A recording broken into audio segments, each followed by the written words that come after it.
Hola, hola a todos, ¿cómo están? Espero que se encuentren muy bien. Hoy la clase va a constar de hablar sobre control de calidad en el laboratorio, cómo se hace, para qué sirve y cómo podemos garantizar la confiabilidad de los resultados en todas las etapas, ya sea preanalítica, analítica y posanalítica. Como siempre, la bibliografía que se utilizó para hacer esta presentación, acá les dejo los libros. Y bueno, una de las cosas que tenemos que empezar a conversar es que no es lo mismo garantizar la calidad en un producto que en un servicio que es justamente lo que brinda el laboratorio clínico.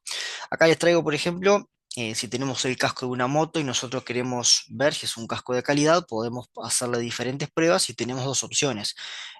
Al casco no le sucede nada y por ende podemos decir que es un casco de calidad, o el casco sufre ciertos daños que no eran esperados, entonces tenemos un producto que no es de buena calidad. Con el producto es sencillo, el tema es que cuando nosotros queremos de alguna manera garantizar la calidad en un servicio, ¿cómo hago yo para garantizar que el valor de esta glicemia es este y no es otro? Es como muy difícil porque este papel no lo puedo dar contra el suelo, claramente, para ver si se rompe o no. Entonces hay diferentes estrategias que se emplean para garantizar la confiabilidad de los resultados. ¿Qué sucede? Uno habla del control de calidad como si fuera quizás la única herramienta que tenemos en el laboratorio. Pero todos los laboratorios tienen un sistema de gestión de la calidad que abarca un montón de cosas más, además del control de calidad. Todas estas cosas que nosotros estamos viendo acá y tienen un impacto directo en los equipos, en el método, en el personal, cuánto demoro yo en brindar el resultado y en la evaluación de los proveedores, que son justamente quienes me proveen de los reactivos. Entonces, los laboratorios que tienen implementado un sistema de gestión realizan todo este tipo de cosas para que, por ejemplo, los procedimientos, para que todo el personal esté capacitado de manera constante y todos hagamos lo mismo. Instructivos, lo mismo, los instructivos son como procedimientos pero más cortos. Otra cosa que se hacen es para capacitar aún más el personal, es brindar capacitaciones que puede ser, por ejemplo, no sé, actualizar cada cierta cantidad de meses, hacer la actualización de algún tema. También se realizan varias auditorías, esto es, compañeros mismo dentro del laboratorio o quizás algún evaluador externo. em, Ve cómo es el método, chequea qué métodos estamos utilizando, hace estadísticas, a ver cuánto demoramos con los resultados, ve los proveedores que nosotros tenemos y la calidad de los reactivos que nos brinda. Esto es justamente para ver si hay que ajustar algún tipo de tuerca y bueno, nada, en realidad ser mejor que ayer, por ejemplo. Em, También cuando el laboratorio brinda obligaciones o responsabilidades, esto hace que los resultados salgan en tiempo y forma, se planifica el control de calidad, esto es, cuándo voy a pasar un control normal, cuándo paso el control patológico, cuántas veces al día lo vamos a pasar y qué hacemos en caso de que los controles no entren. Esto está escrito, está planificado y también tenemos que tener un plan B, porque mañana se me rompe un equipo automatizado y yo tengo que ver cómo voy a procesar las muestras. Entonces, todo esto que ustedes ven acá tiene un impacto en la calidad del resultado. Ahora, ustedes ven que el control de calidad es un punto de todos estos que contribuyen a los resultados de calidad, pero no pensemos que solamente la calidad la garantizamos solamente con el control de calidad. Acá les dejo, debe haber más, seguramente hay más. Acá les traigo lo que comúnmente el sistema de gestión hace énfasis para hacer que el resultado sea un resultado de calidad más allá de pasar o procesar los controles de calidad, que es lo que vamos a profundizar hoy. Entonces, cuando uno se pregunta, bueno, pero ¿qué es la calidad? La calidad es una definición que es paciente dependiente y médico dependiente, porque si uno, incluso pregúntenselo ustedes, ¿qué es un resultado de calidad para ustedes? Unos dirán un resultado de calidad es aquel que, no sé, salga rápido, es aquel que, no sé, es un laboratorio que trabaja con grandes estándares de controles y es reconocido, bueno, en fin, dependiendo del paciente que uno le pregunte, puede tener varias respuestas. Obviamente que el paciente quiere que el resultado sea del o del vecino, lógicamente, que los resultados sean rápidos y confiables. Por supuesto que si le preguntamos al médico, quizás va a entrar en otras disquisiciones distintas, porque por ejemplo nos va a pedir que las técnicas sean sensibles y específicas. Ustedes imagínense que yo no le puedo decir al médico que la sensibilidad y especificidad para el diagnóstico de HIV es del 50%, porque es lo mismo que tirar una moneda. Entonces, la calidad para el médico va a hacer que las técnicas tengan una elevada sensibilidad y especificidad, pero ambos coinciden en que sean confiables. El paciente, porque por supuesto quiere que le demos su resultado, y el médico quiere el resultado del paciente que está tratando, porque atrás de ese resultado tiene una conducta terapéutica. Entonces, nosotros tenemos que asegurar la calidad en todas las etapas. Vamos a profundizar ahora más adelante en lo que es la etapa analítica con los controles de calidad. Pero tenemos que saber que en la etapa analítica yo tengo que hacerle el mantenimiento de los equipos para que el control me dé bien. Tengo que mantener el personal entrenado porque si no sabe utilizar el equipo es lo mismo. Tengo que tener los métodos calibrados, tengo que tener auditorías, es decir, tengo que tener los reactivos en fecha. Es decir, asegurar la etapa analítica va mucho más que solamente pasar el control de calidad, sino que también tenemos que hacer estas cosas que les dejo acá para contribuir a asegurar la calidad en la etapa analítica. Después, por ejemplo, nos podemos preguntar, bueno, ¿cómo hago yo para asegurarme la calidad en la etapa preanalítica? Porque en la etapa preanalítica claramente no tengo un control para pasar. Y aprendimos en la primera clase que la etapa preanalítica es donde más personas intervienen, donde más manos hay y donde más errores hay. Entonces, bueno, personal entrenado y capacitado es lo fundamental. Acá se viene un versus de licenciados frente a personal de enfermería, porque ser extraccionista no es lo mismo que sacar sangre. ¿Ah? Nosotros, los licenciados en laboratorio, somos extraccionistas porque sabemos qué tipo de anticoagulante tienen los tubos, qué tubo es para qué estudio y aprendemos qué tubo puedo eliminar, ¿sí? De la extracción en caso de que sea difícil, porque conozco otro tubo donde puedo hacer ese mismo, esa misma dosificación del anelito bueno, que no le pude sacar el tubo correspondiente. Entonces, tener un personal entrenado es fundamental. ¿Qué sucede? Muchas veces la etapa preanalítica se mide a través de indicadores. Por ejemplo, si yo hago 100 extracciones y tengo 50 errores, que es un montón, tengo que saber en qué me equivoqué. Entonces, acá es donde viene muchas veces el vínculo que hay entre lo que es el personal de laboratorio y la jefatura de laboratorio. Porque muchas veces la jefatura de laboratorio tiene que detectar estos errores y ver si hay que capacitar, si hacen falta materiales o simplemente escuchar. El extraccionista, como está todos los días ahí, es el que conoce los atajos, es el que conoce incluso cómo tiene que estar, cómo tiene que ser la disposición de la sala de extracciones para un mejor funcionamiento.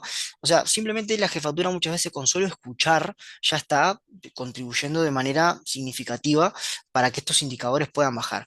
Y muchas veces pasa que es necesario mucho más personal. No es lo mismo una persona para sacar 20 pacientes que una persona para sacar 120. La mañana es cansadora, los pacientes son cansadores, uno se cansa, entonces se distrae mucho más fácil y ahí es donde vienen los errores, además de que corremos el riesgo de pincharnos, lógicamente. Cuando uno hace diferentes acciones, capacitando, dando más material, escuchando o contratando más personal, puede de alguna manera volver a medir y tener este tipo de avances. Bueno, 100 extracciones tengo ahora y tengo 10 errores. Después, obviamente que esto se repite, se repite, se repite hasta que el laboratorio logre con los objetivos que se cumple. Yo puedo ser muy perfeccionista y decir, bueno, de las 100 extracciones no quiero tener ningún tipo de error, que eso es muy difícil, porque bueno, hay cosas que son, que exceden un poquito a nosotros, que hacen que uno tenga ciertos errores en el laboratorio. Pero bueno, la etapa preanalítica se asegura de esta manera, escuchando, capacitando, dando materiales o brindando lo que hace falta. Por supuesto que tenemos que trabajar con tubos en fecha. Si vamos a procesar un hemograma con un tubo que se venció hace 10 años, y lógicamente tengo chance de que se me coagule, ¿está? Así es como de alguna manera intentamos asegurar la calidad en la etapa preanalítica. Cuando pasamos a la etapa post-analítica, esto ya lo vimos en la primera clase, yo tengo que tener gente competente que entienda la enfermedad y entienda cómo se ve esos resultados en el laboratorio. Y esto simplemente lo voy a leer porque ya lo vimos. Si yo tengo un dato clínico de hipotiroidismo, jamás me puedo esperar una TSH de este nivel. Si yo, por ejemplo, tengo unas transaminasas elevadas, una bilirrubina total elevada, sin dato clínico, yo tengo que llamar al médico tratante para que me dé un dato clínico. Entonces, acá la cuestión para garantizar la confiabilidad de los resultados en la etapa posanalítica es el personal competente y también hay muchos errores en los informes. Entonces, por ejemplo, si yo estoy en la computadora validando un resultado, lo puedo imprimir para que otro compañero chequee nombre, cédula, ubicación del paciente, en fin, que no salte de la hoja 1 a la 4 y la 2 y la 3 queden perdidas por ahí. También tenemos que tener compañeros capacitados para guardar el tubo donde tiene que ir, porque quizás una parte fundamental de la posanalítica es guardar los tubos. Hay instituciones, laboratorios que lo guardan por una semana, hay otros que lo guardan por un mes, hay otros que lo guardan por un día. Entonces, tenemos que saber dónde guardarlo. Lo de bioquímica quizás no va al mismo lugar que lo de inmunología. Entonces, estas cuestiones nos ayudan a garantizar la calidad de la etapa posanalítica. Pero vayamos a lo de hoy. ¿Cómo garantizo la calidad en la etapa analítica? Una de las cosas que se hacen, además del mantenimiento, personal capacitado, etcétera, etcétera, es el procesar un control de calidad. ¿Cómo definimos un control de calidad? Se define como una muestra de concentración conocida. El fabricante a mí me da, en este caso, dos viales, un control normal, un control patológico, donde estos viales vienen liofilizados, es como un talco que yo lo tengo que reconstituir con agua destilada. Primer error, utilizamos suero fisiológico. Entonces, si yo no sé con qué reconstituirlo, ya estoy en un problema. Justo en esta etiqueta no se ve, pero en algún lado dice la cantidad de mililitros con las cuales yo debo reconstituir. Entonces, también el uso de las pipetas. Es muy importante darme cuenta qué pipeta voy a utilizar. Em, no puedo utilizarlo enseguida. Yo tengo que esperar mínimo 30 minutos. Es decir, que si en 10 minutos se termina mi turno y yo estoy apurado por irme, o sea, o me quedo hasta más tarde, o bueno, o paso la guardia comentando esto mismo que lo reconstituí ahora, pero tenemos que esperar 30 minutos para que el control se estabilice. Todo este conocimiento es necesario para que el equipo me dé bien, para garantizar la confiabilidad de los resultados. Otra de las cosas que tenemos que hacer es, cuando uno reconstituye este vial, lo tiene que fraccionar en diferentes Eppendorf y colocarlos en el freezer. Esto que ustedes ven acá de 2 a 8 grados es temperatura de heladera, pero se coloca de 2 a 8 grados este vial que está sin reconstituir, es decir, liofilizado. Cuando está liofilizado, lo coloco heladera. Cuando está reconstituido, lo tengo que colocar en freezer, en diferentes viales. Bien, eso como fundamental. Después, algo a tener en cuenta también, si yo voy a utilizar este control para controlar metodologías en suero o plasma, la matriz, es decir, donde están disueltos los analitos, la matriz tiene que ser igual al del suero o del plasma. Si yo voy a controlar metódicas en orina, el control tiene que tener una matriz que sea igual a la de orina. Para eso, justamente para em, intentar que la muestra que nosotros estamos procesando de control sea lo más parecido a la muestra de los pacientes. Después, bueno, los materiales que se utilizan son sintéticos, el tema es evitar de origen humano por el tema de las infecciones. Si ustedes ven acá un control normal y un control patológico, cuando uno reconstituye este vial, acá tiene glicemia, urea, crea, ácido úrico, magnesio, fósforo, tiene como todo junto en este mismo vial, por eso que se llama el multicontrol. ¿Qué sucede? ¿Cómo hace el fabricante para darle un valor al control? Bueno, pasa ese mismo control por el mismo equipo 100 veces. Entonces, él sabe que tiene un valor ese control y cuando lo pasa 100 veces, obtiene este tipo de gráfica. ¿Qué significa este tipo de gráfica? Bueno, todos los valores tienden a agruparse al lado de lo que vendría a ser la media, que la media y los desvíos el fabricante lo obtiene a través de fórmulas matemáticas. La media es el promedio, y, o sea, sumar y dividir básicamente. Y el desvío estándar también son otras fórmulas que a mí me dicen justamente de primer desvío, segundo desvío y tercer desvío. Cuando el paciente esto lo hace, cuando el fabricante esto lo hace 100 veces, lo que obtiene y se da cuenta es que el 68% de los controles va a caer dentro de lo que es el primer desvío, el 95% de la corrida, de los controles, va a caer entre los dos desvíos y el 99,7% de las veces los controles van a caer dentro de los tres desvíos. Fíjense ustedes que hay un 0,3% de las veces que el control cae afuera de los tres desvíos. Acá dice 97,7, pero debe decir 99,7. Hay un error acá. Esto es importante porque en base a esto es que nosotros se construyen los gráficos de Levin-Jennings que ahora les voy a mostrar. Entonces, hay cosas que tenemos que saber que utilizamos en el laboratorio. Acá yo no sé por qué sigue apareciendo 97,7. Sepan que es 99, ¿está? Bueno, lo dejo aclarado. Nosotros en el laboratorio tenemos medidas que mm, se llaman medidas de tendencia central, que reflejan un valor central, y medidas de dispersión que de alguna manera me ponen en la pista qué tan cerca estoy de la media o qué tan lejos estoy de la media. Nosotros ahora vamos a darle más bolilla, por decirlo así, a la media, que es este valor central, y vamos a hablar de los desvíos estándares, que es el que el fabricante calcula, que son un desvío, dos desvíos, tres desvíos para ambos lados, y vamos a hablar del coeficiente de variación porque es una herramienta importante porque a mí me permite compararme con el otro. Ahora vamos a ver cómo sucede esto. Acá surge una pregunta, ¿por qué si el valor del control es de 200, obtengo valores por arriba y por abajo? Bueno, tenemos que saber que todos los métodos tienen una variación aleatoria, que es inherente a todas las variaciones de laboratorio. Algunos lo llaman ruido, ¿tá? Y esta variación aleatoria es medida y es esperable. Es decir, yo espero, ¿tá? No me llama la atención que hoy un control me dé 210 y quizás dentro de 3 días me dé, por ejemplo, 189. ¿Tá? ¿Por qué? Porque esta variación aleatoria yo ya la medí y es esperable. Y como es esperable, cualquier valor que me dé por fuera, 213 o 187, es criterio de rechazo de la corrida. ¿Ah? Porque dijimos que si el 99,7 cae dentro de estos valores, tengo por el azar mismo un 0,3%, un 0,03%, ¿verdad? No, 0,3%, que cae por afuera. Entonces es como que la probabilidad es muy, muy baja y ahora vamos a ver qué es lo que se hace cuando aparecen ese tipo de errores. Tenemos que saber que esta variación aleatoria, nosotros, por un mal manejo del laboratorio, porque estamos trabajando mal, porque descongelamos de manera incorrecta los controles, podemos magnificar.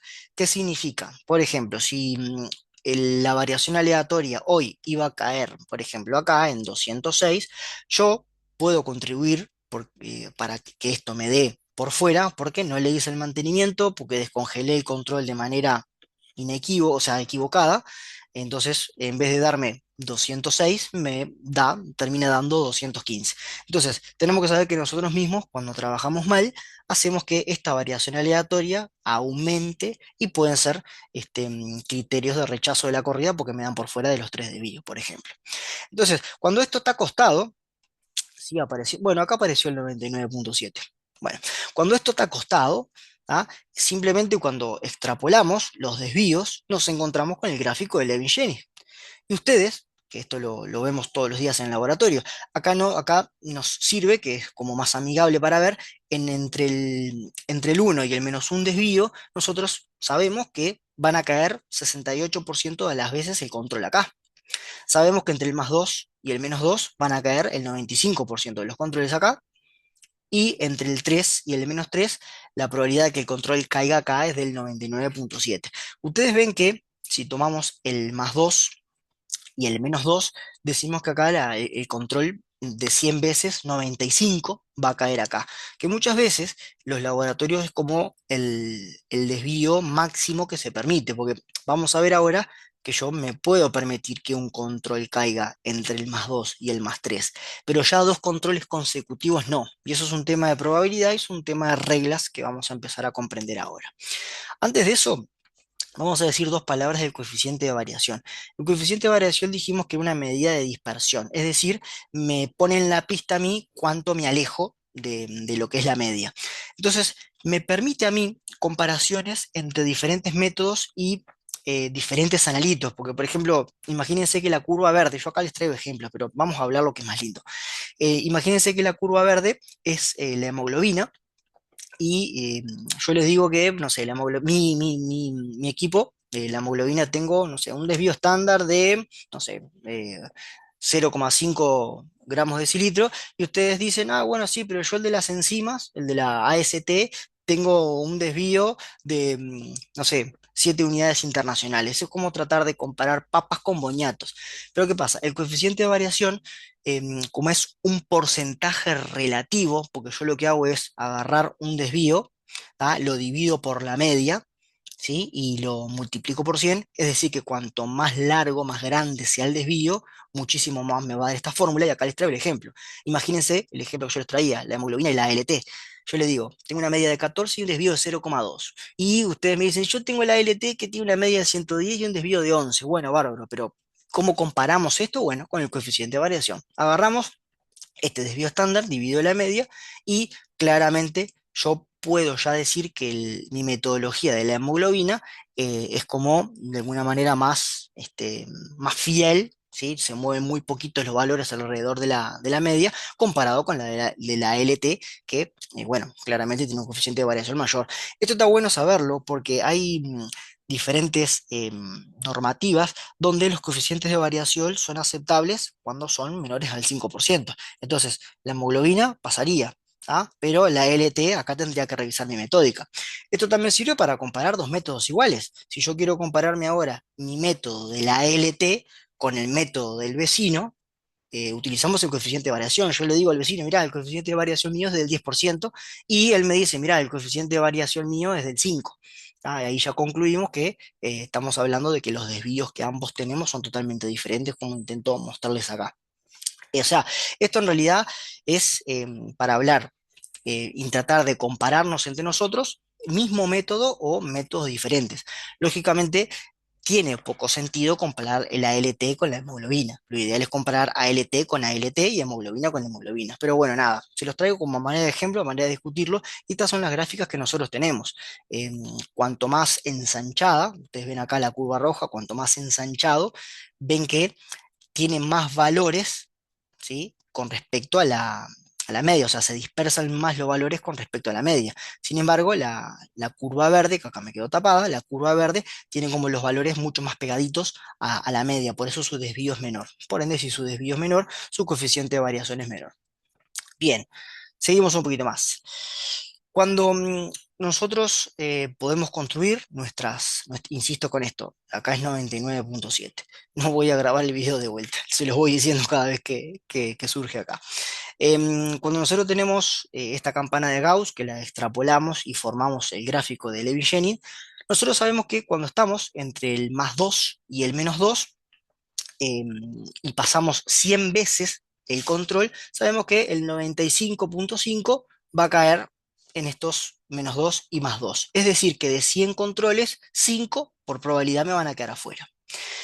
Cuando yo paso, o sea, en el laboratorio muchas veces no vamos a pasar 100 controles para intentar, al principio, ¿no? Para intentar ver cómo se comporta la curva.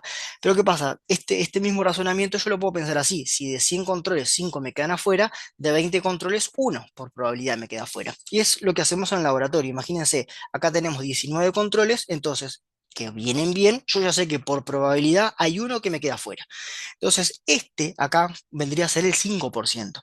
Y aquí viene la cuestión. Yo sé que de 20 uno queda afuera. Es decir, que para que otro control quede afuera, tendrían que pasar 20 más.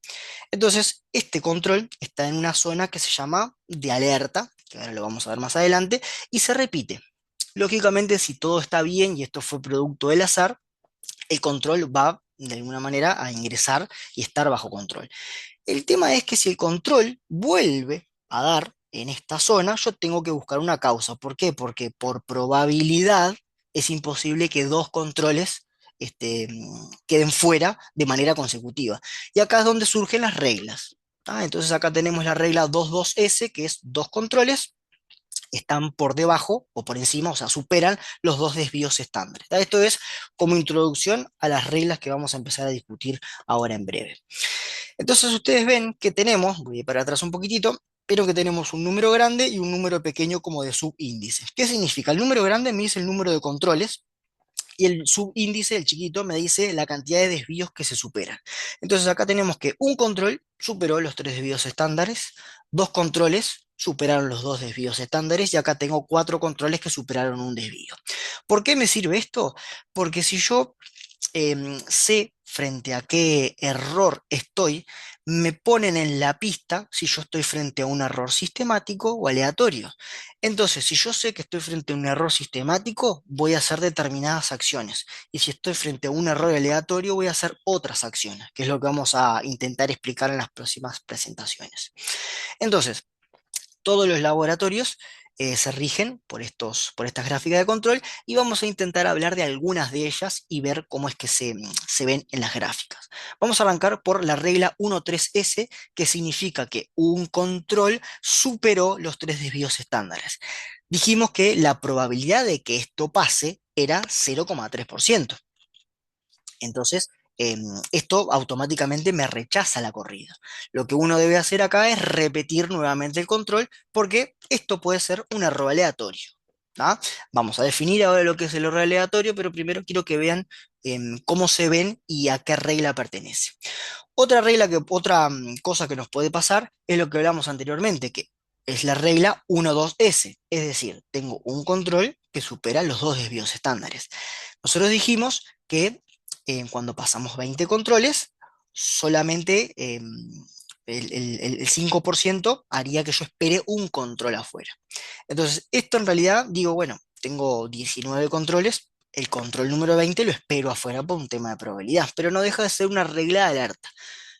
Y sucede lo que les comentaba, si yo repito este control y me cae al lado, como pasa acá, en vez de tener la regla 1-2S, ahora tengo la regla 2-2S, donde tengo dos controles que superan los dos desvíos.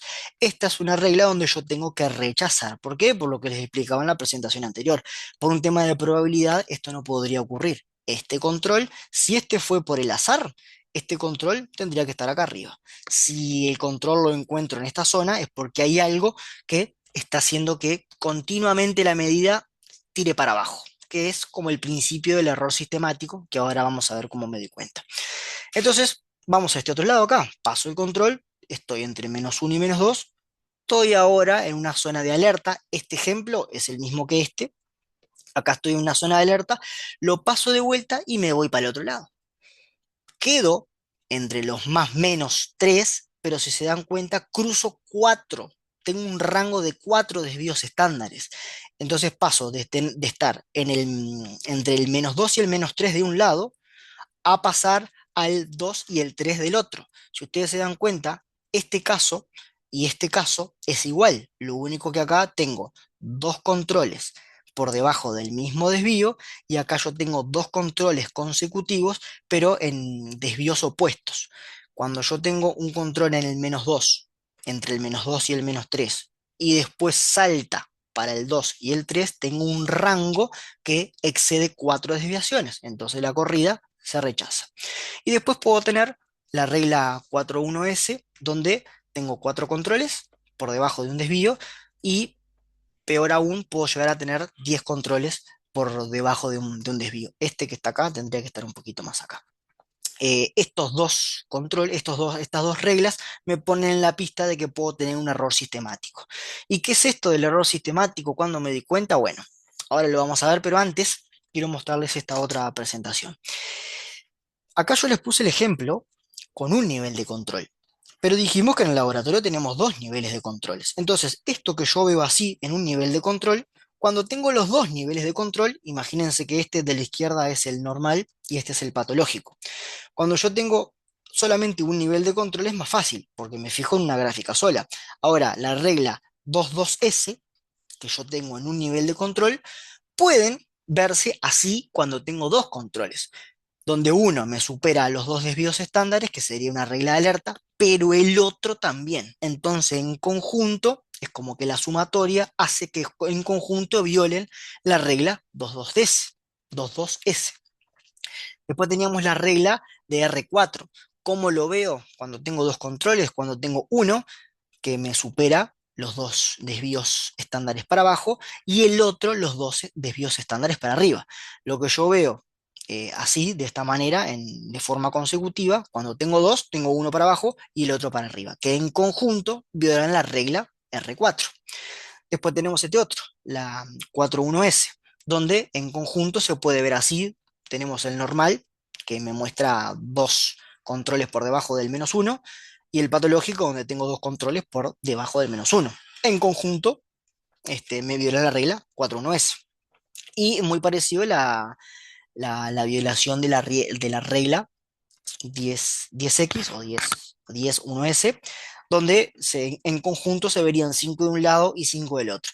Entonces es muy interesante pues, y nos damos cuenta ahora que esto lleva un trabajo, que esto hay que observarlo, que esto hay que sistematizarlo para, bueno, cuando uno lo ve, ya no tener que estar pensando, sino que cuando uno ve esto ya automáticamente se le vengan las reglas a la cabeza.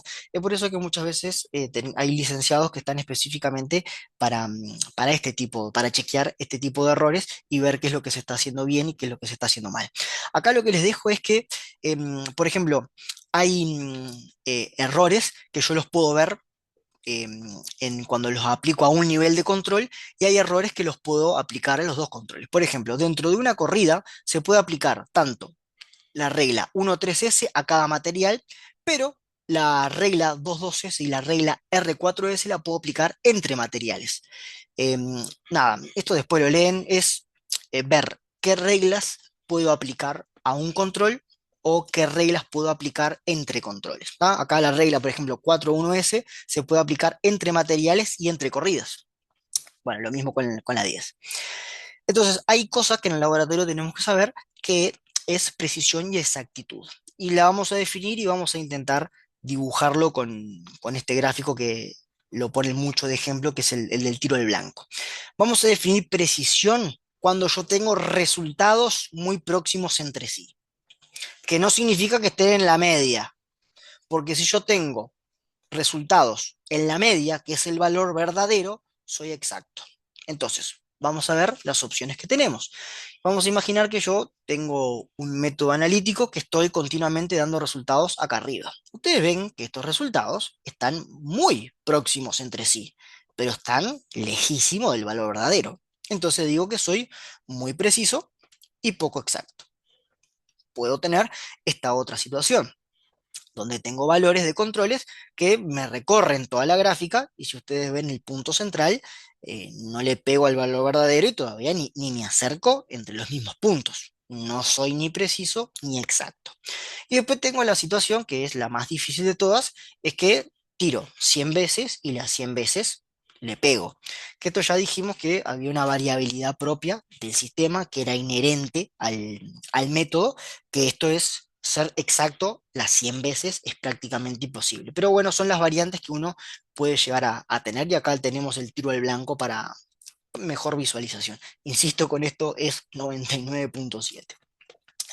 Entonces, hablamos de las reglas, hablamos de precisión y exactitud, y ahora vienen cómo defino el error aleatorio y el error sistemático. ¿Qué significa? Vamos a arrancar por el error sistemático. El error sistemático tiene la característica que siempre es para el mismo lado. Es decir, tengo algo en el reactivo, en el calibrador, preparé mal los reactivos, están deteriorados los reactivos, tengo algo en el sistema que siempre me tira para el mismo lado. Es decir, de la media siempre me da resultados para arriba, para arriba, para arriba. Cuando ya vimos que lo ideal es que el control subo y baje por la propia variación aleatoria. Si yo tengo varios controles del mismo lado, estoy enfrente a un error sistemático. ¿Y qué reglas me ponen en la pista que estoy frente a un error sistemático? La 22S, la 10X y las 41S. Si ustedes recuerdan y van para atrás en esta presentación, se van a dar cuenta que estas dos, o en realidad estas tres, están para el mismo lado. Ahora después vamos a ver un poquito más del error sistemático, tranqui, estos son títulos. El error aleatorio, nosotros dijimos que tenemos una variabilidad aleatoria que es conocida, que es esperada, pero muchas veces que uno la espera, que uno la entiende, pero muchas veces el error aleatorio que sucede es algo que uno no espera, que viola las siguientes reglas. La regla 1.3s, es decir, que estoy por debajo de los tres desvíos estándares, o la regla de rango, donde yo tengo un control acá abajo y me desvío 4 niveles hacia arriba. Entonces, cuando uno ve estas reglas, que se cumplen estas reglas, o que violan estas reglas, mejor dicho, dice que estamos frente a un error aleatorio. Y el error aleatorio justamente se define como aquel error no esperado por el laboratorio que excede a lo que es lo inherente al método. ¿Qué pensamos acá? Bueno, hay algo en las burbujas en el reactivo, la temperatura de incubación tuvo alguna oscilación, hay algo en el suministro eléctrico fluctuante, es decir, encontrar la causa del error aleatorio es mucho más difícil que la causa del error sistemático. Acá donde dice error aleatorio inherente al equipo y al método, este es un error aleatorio inherente al equipo y al método que uno no espera. ¿Estamos de acuerdo? Porque dijimos en las primeras presentaciones que el propio método tiene una variabilidad aleatoria que es inherente. Cuando esto aumenta, este error aleatorio aumenta, no es esperado, decimos que estamos frente a un error aleatorio. Bueno, esto es lo que ya dijimos, precisión y exactitud. Y bueno, ¿cómo me doy cuenta en una gráfica? Si estoy frente a un error sistemático o aleatorio, de la siguiente manera. Insisto con esto, esta es la variación aleatoria que es inherente al método. Vamos a jugar con el tiro al blanco. Ustedes ven que yo vengo de determinada manera, ¿tá? Me muevo entre el primer desvío y el segundo desvío, valores por encima, por abajo, por la media, y llega un momento que hay uno que se va, viola la regla 1.3s. Cuando nosotros vemos esta regla, decimos que estamos frente a un error aleatorio. Y el error aleatorio, que es no esperado, em, se define como la capacidad del método de brindar resultados muy próximos entre sí. Lo que me jode el error aleatorio es que me afecta la precisión. Porque ustedes ven acá que yo estoy siendo muy preciso. ¿Ah? Cuando yo tengo un error aleatorio, estos puntos, ¿ah? Que definimos precisión como brindar resultados muy próximos entre sí, estos resultados están muy próximos entre sí. Cuando yo tengo un error aleatorio, lo que afecta principalmente es la precisión. Así es como reconocemos un error aleatorio. Viola la regla 1.3s. Cuando uno lo pasa de vuelta y en este reprocesamiento el control vuelve a ingresar, confirma que justamente es un error aleatorio. Si yo tuviera el reprocesamiento y me cae al lado acá, claramente ya no es por el azar, ¿ah? Porque la probabilidad de que dos controles seguidos me den por encima de los tres desvíos, prácticamente es nula. Entonces acá es donde yo me tengo que poner a pensar cuál es el problema. Insisto con esto, si lo reproceso y vuelve a lo que vendría a ser la continuidad de lo que venía dando anteriormente el método, estoy frente a un error aleatorio. Y después dijimos que podíamos tener este caso, el error de rango. Yo tengo acá, por ejemplo, este control que me cae entre el 2 y el 3, que cruza 4 desvíos y me queda ahora entre el -2 y el -3. Ustedes ven acá que de la media hacia arriba, lo máximo son 3 desvíos y acá estoy cruzando 4. Entonces, cuando uno ve este tipo de comportamientos en el gráfico, estamos nuevamente frente a un error aleatorio que me afecta la precisión. Ustedes ven que acá estaban todos de alguna manera muy pegaditos y acá es como que pega un salto.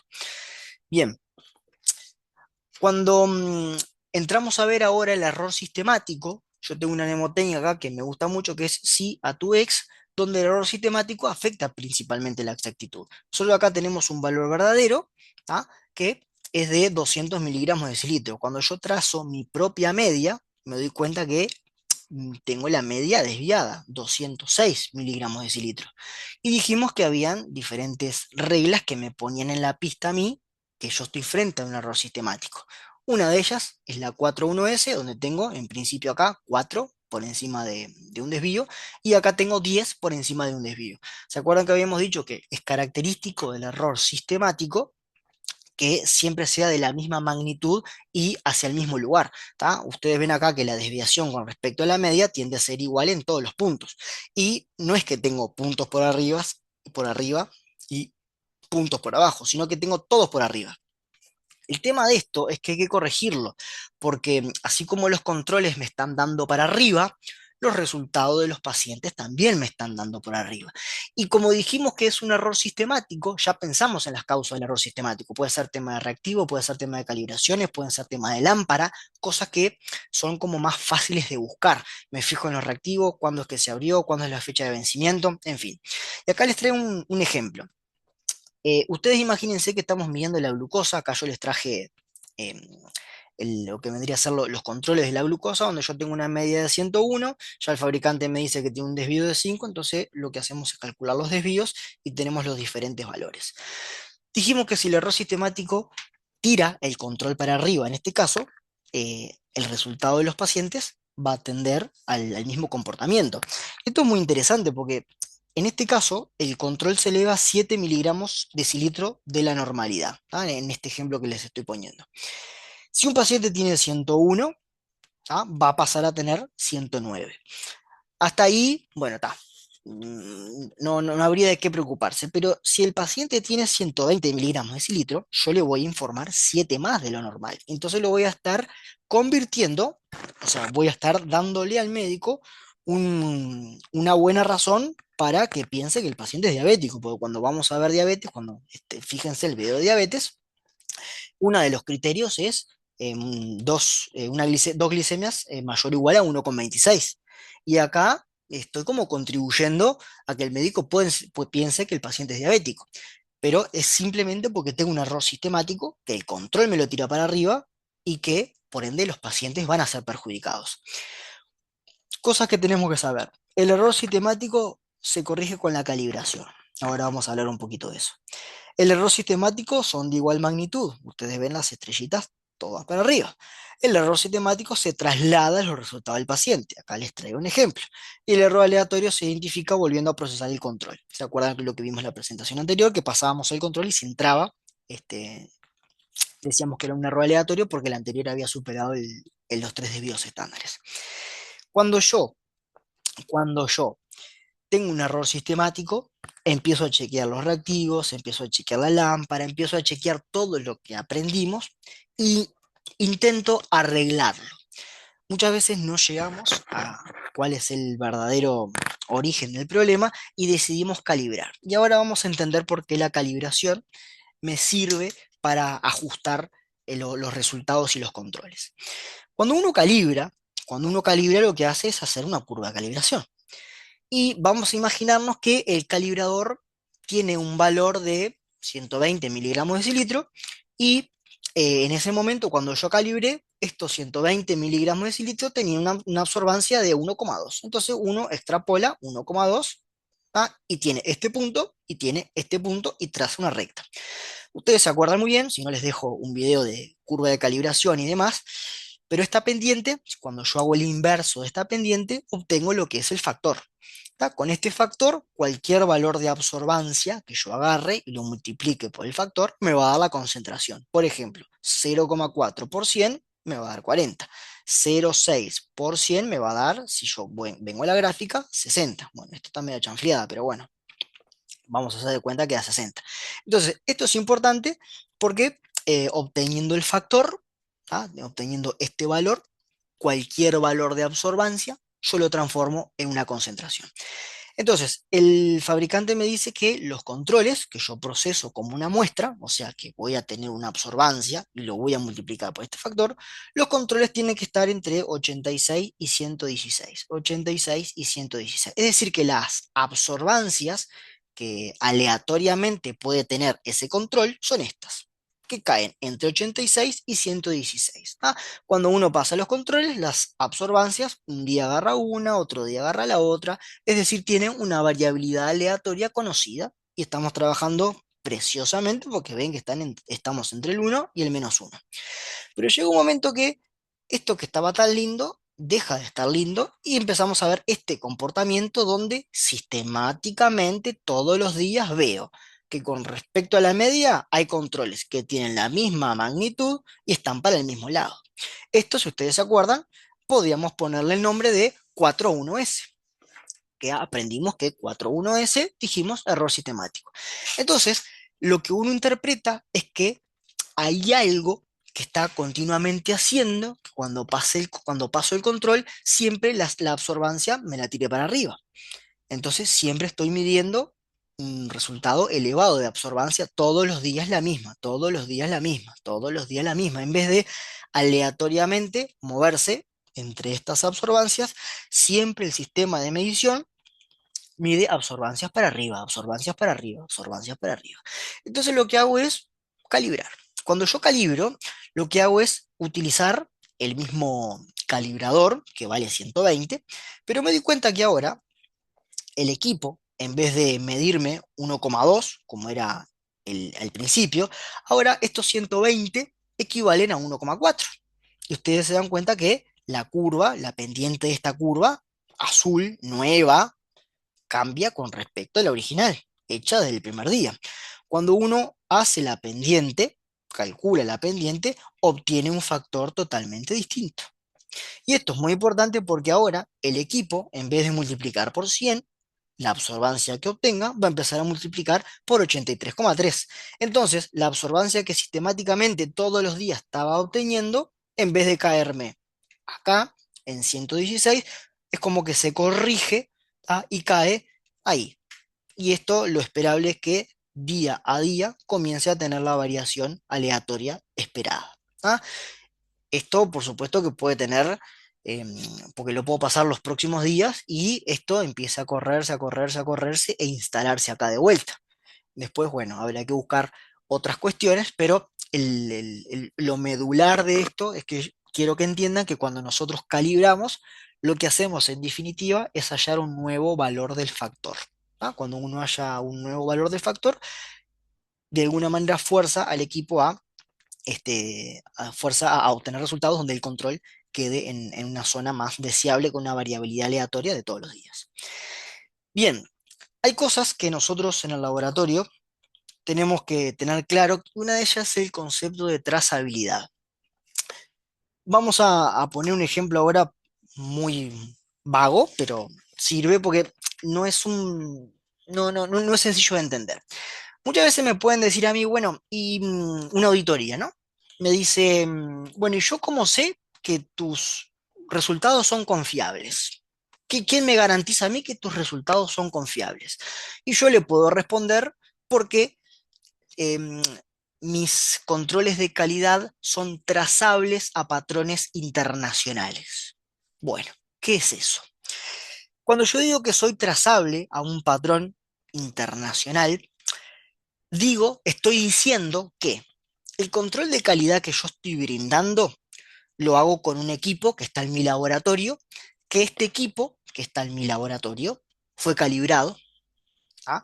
Y este calibrador es confiable porque el valor de este calibrador fue medido por un método secundario, que este método es secundario porque fue calibrado con un material de referencia y yo conozco el resultado de este material de referencia porque fue medido por un método de referencia donde la incertidumbre es mínima.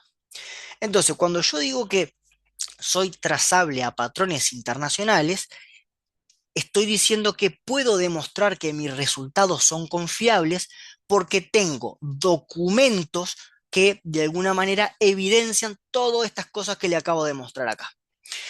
Hay un ejemplo que cuando me lo explicaron me pareció eh, interesante, que a ustedes les pueden decir, bueno, ¿y yo cómo confío en vos, que tenés este título? Y bueno, porque yo di exámenes, ¿tá? Yo di exámenes y tengo las fechas que di estos exámenes y fui evaluado por profesores que también tienen el título universitario y yo esto lo puedo demostrar. Por eso es que soy confiable.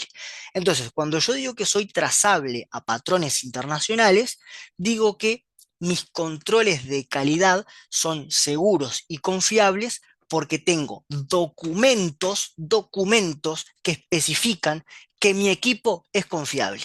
Porque por encima de mi equipo hay más equipos que son confiables porque utilizaron materiales de referencia y calibradores para que yo pueda decir que cuando tengo un control de calidad en rango, soy confiable.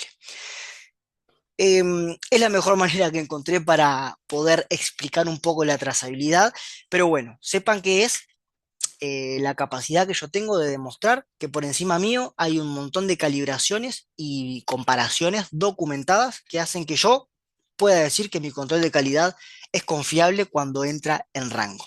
Lo bueno de esto es que mi control de calidad tiene un número de lote, ¿ah? Y me permite a mí rastrear el origen del problema, como dice acá.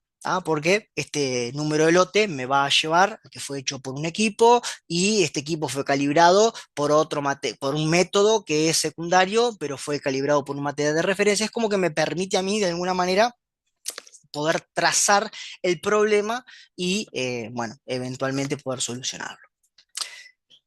Hablamos del control de calidad interno, ahora tenemos que hablar de control de calidad externo. ¿Qué es lo que sucede? Hay organismos ajenos a los laboratorios que a varios laboratorios, aquellos que deseen participar, envía muestras de un valor desconocido. Esto lo pueden hacer mensualmente o cada 3 meses. El tema es que a diferentes laboratorios, manda la misma muestra que estos laboratorios no saben. Lo que sí tiene que pasar es que este laboratorio, imaginemos que somos nosotros, y este es el del vecino y este es el del otro vecino, todos los que entren a procesar la muestra tienen que tener el mismo método y la misma plataforma, ¿va? Para poder ser comparables. Entonces, estos laboratorios procesan la muestra y envían sus resultados a una base de datos. ¿Y qué es lo que sucede? Em, este organismo, organismo de terceros que se llama, organiza la base de datos y a vos te da una devolución y te da lo que se llama un ID. ¿Qué es un ID? Lo que hace, lo voy a dibujar porque me parece que es más, visualmente es mejor. Lo que hace es, todos los laboratorios brindaron, ¿tá? Su resultado. ¿Tá? El resultado dio, de esta muestra de valor desconocido, dio 196. Entonces la media es 196.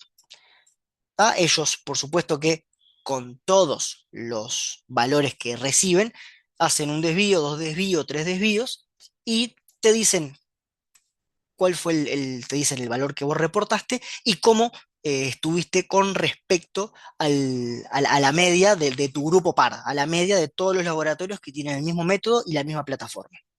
Entonces te dicen el IDE, es decir, cuántos desvíos estándares vos te alejaste de la media.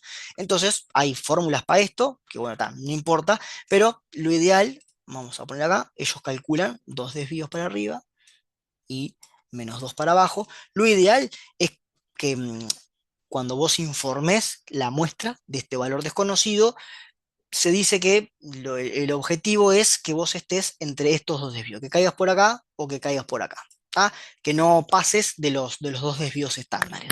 Entonces, que vos estés en este rango hace que tu laboratorio esté funcionando correctamente, porque estás brindando un valor que no conocías y te estás comparando con un montón de laboratorios más, que bueno, en este caso la media fue 196 y lo que yo informé es 191.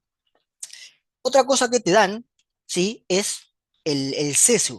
¿Qué es el sesgo? Bueno, es el porcentaje de variación que vos tenés con respecto a este valor verdadero, ¿tá? Y el valor que vos informaste. Son fórmulas matemáticas, no importa, porque lo que yo quiero acá que ustedes vean es que en este momento, para ver el error total que yo que tengo en mi laboratorio con el coeficiente de variación, ¿se acuerdan que era esta relación entre el desvío estándar y la media? ¿Ah? ¿Se acuerdan que cuanto más desvío tenía, mi coeficiente de variación es mayor? El error total que estoy cometiendo en el laboratorio se calcula por esta fórmula, por el coeficiente de variación por 2 y le tengo que sumar el porcentaje de sesgo que obtengo con el control externo de la calidad. Es decir, el valor del paciente que yo estoy informando tiene un más menos, si se quiere, que es la sumatoria de el coeficiente de variación, o sea, la variabilidad analítica que yo tengo, ¿tá? Y cuánto me desvío del valor verdadero cuando uso el control externo. Entonces tengo que el error total es igual al error sistemático más el error aleatorio. El error total, el error sistemático es decir, sesgo. El error aleatorio es el porcentaje es el coeficiente de variación por 2. El sesgo, esto es lo que quiero que se lleve. El sesgo sale del control de calidad externo y lo que es el control, lo que es el coeficiente de variación, lo obtengo por el control de calidad interno. Entonces les pongo un ejemplo. Este valor es el que obtuvimos en la presentación anterior y este 4% acá es el que me acabo de inventar para hacer este ejercicio. Cuando uno hace esto, obtiene que el error total que tiene su método es del 10,2. Y ustedes me dirán, bueno, pero ¿para qué me sirve a mí? Bueno, porque yo tengo que cumplir con ciertos estándares y con ciertos requisitos que, por ejemplo, me dicen que yo en el método de la glucosa no puedo tener o lo máximo tolerable de error es un más menos 10 y yo tengo un 10,24. En este caso no estamos cumpliendo con ningún tipo de requisito y yo tengo que empezar a estudiar mi método para ver qué alteraciones tengo y en qué puedo mejorar. ¿Ah? Entonces, acá donde uno ve la relación y la complementariedad que tiene el, lo que es el control de calidad externo y el control de calidad interno, el que paso todos los días y el que paso trimestralmente o mensualmente, dependiendo del programa al cual me una. Así que bueno, esta era un poquito la idea, hablar de control de calidad. Es medio pesado, hay que digerirlo, hay que preguntarse cosas, ver muchas gráficas, entender cuándo es sistemático, cuándo es aleatorio, qué acciones hago cuando estoy frente a uno u otro. Así que bueno, chicos, nada, quedo a las órdenes para lo que necesiten. Y bueno, nos vemos el próximo video. Saludos para todos.